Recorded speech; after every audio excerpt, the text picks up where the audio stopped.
Good morning, students. How are you, everyone? I hope you all fine.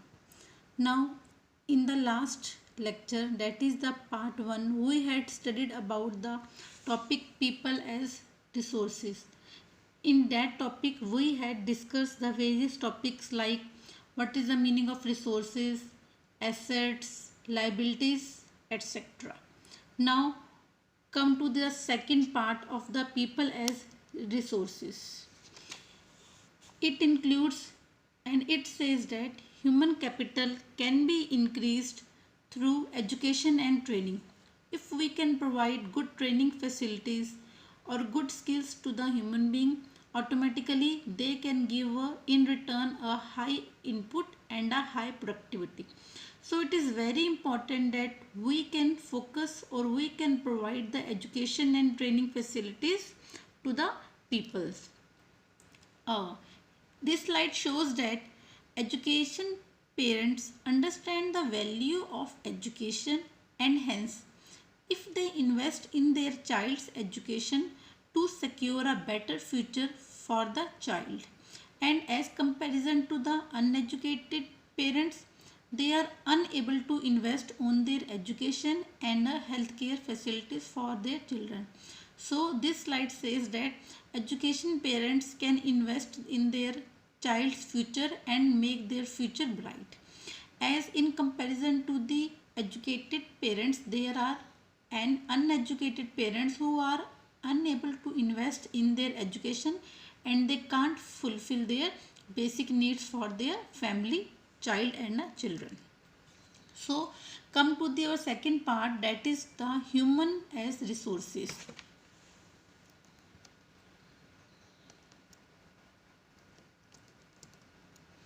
Here I can use two stories which can tells you that if we can invest in the human being, automatically in return they can give a good output and a good result.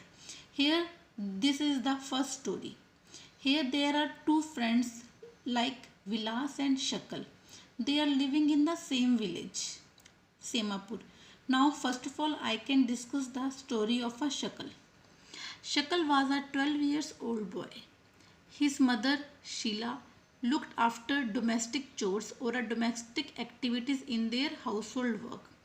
His father, Butta Chaudhary, worked in an agriculture field.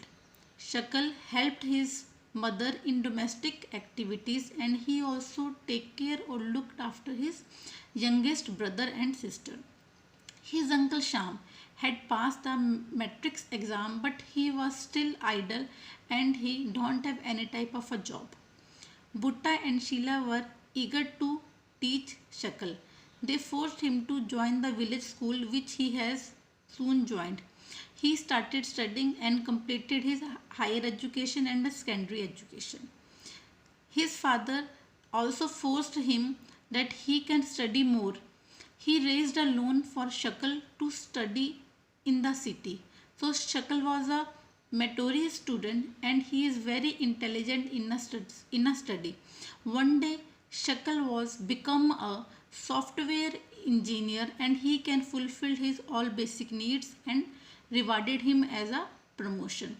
So this is the story of a Shakal. In short, Shakal is a very intelligent boy and he can fulfill all his the basic needs of the family and become a software engineer. Now take another example, that is the story of a Vilas.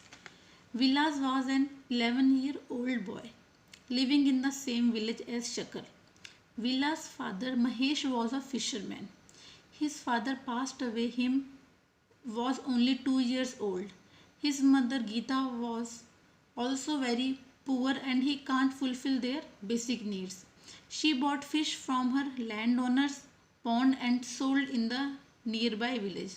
She could not earn or fulfill their basic needs by selling the fish. Vilas became also a patient of arithmetic. His mother can't afford him doctor fees and can't afford him the education facilities for a Vilas. So there was so much problems to earn their livelihood. So this is the story of a village, Vilas. This shows that if investment in human resources can give a high rate of return in future. How? These two stories says that Sakal went to school and Vilas did not go. Sakal was a physically strong and healthy. There was no need for him to visit the doctor frequently. So Sakal found a job in the private software company, as the Vilas has didn't get any job, and he worked with his mother in household activities. So this says that if educated parents are found to invest more heavily on the education of their children, in result they can give the high rate of return in the future. So it is very important that we have to invest money in the capital requirements of the students.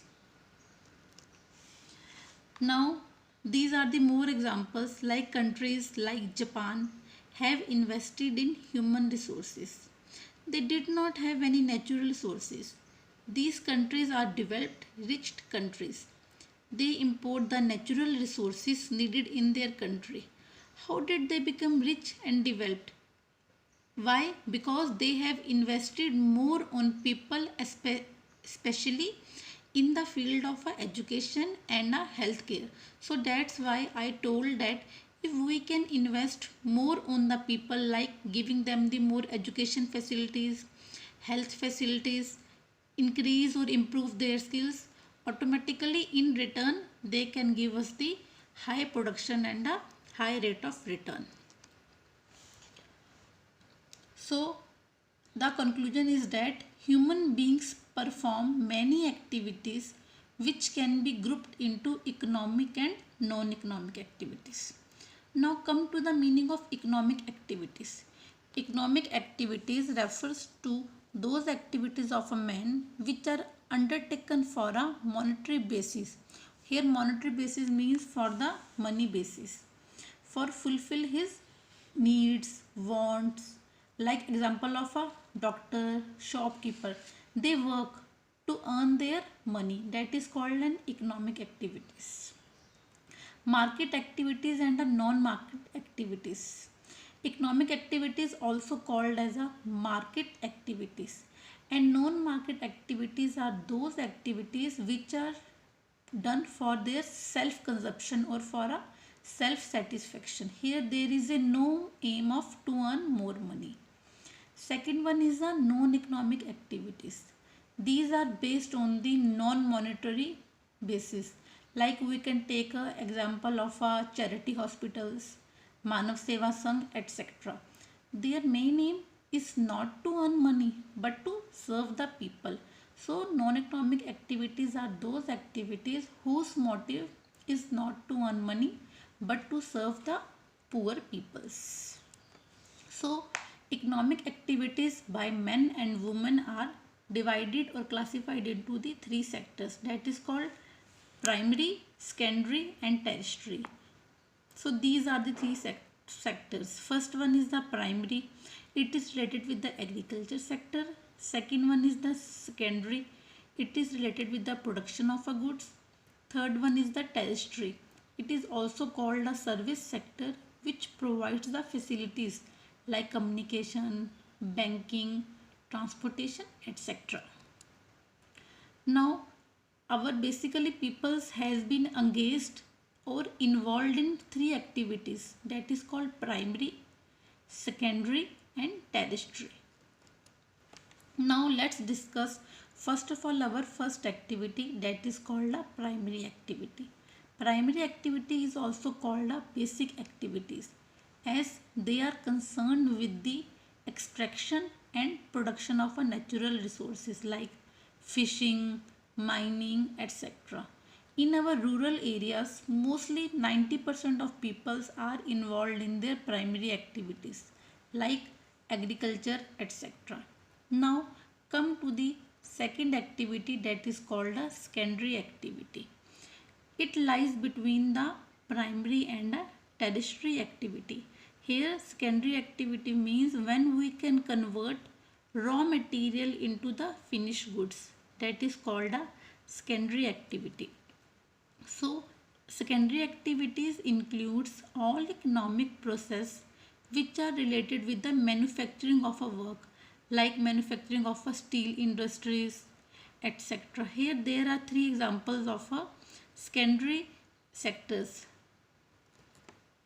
These are more examples like electricity center, manufacturing. These are the secondary sectors. Secondary sector also includes input, process and output. So in the input we have to put something in the process, then production process going on, and the output is the final production is come. Third sector is the tertiary sector. It is also called a service sector. Why? Because it can provide the services to the society. Here society means a group of peoples which can live together to satisfy their needs. So tertiary sector includes the transportation, banking, insurance, etc. uh, just like primary and secondary sector, tertiary sector activities nothing to be produced, they only provide the services. So primary and secondary sector is totally depend upon the tertiary sector, means service sector. Now this is the example of a tertiary sector. Tertiary sector provides the banking facilities, finance facilities, etc. There are various types of bank, HDFC, etc. Now the question arises whether these three sectors are depend on the each other. Yes, these three sectors, primary, secondary and tertiary, are totally depend upon each other and interlinked with each other. How? They are totally interdependent. Now let's take an example of a cold drink. A cold drink contains water, sugar, artificial color and an artificial flavor. Suppose if there is a no sugarcane production, then procuring sugar mill become difficult and costly for the cold drink manufacturer. Here I can use a word procuring. Procuring means purchases of goods. If transport sugar cane to the sugar mills and sugar to the cold drink needs a transporter. So transporter facilities provided by the tertiary sector. So without these three sectors we can't achieve our target. So these three sectors are totally interdependent on each other. Now let's take a picture of how these three are interdependent with each other. Like if I have to manufacture the cold drink, first of all I have to buy a sugarcane from the primary sector, then that sugarcane can be transferred with the help of a tertiary sectors. Why? Because tertiary sector provides the services like transportation, communication, etc. After the transportation of a goods to the secondary sector, here we can manufacture the cold drink and then our result is the final cold drink output. So these three are interdependent on each other.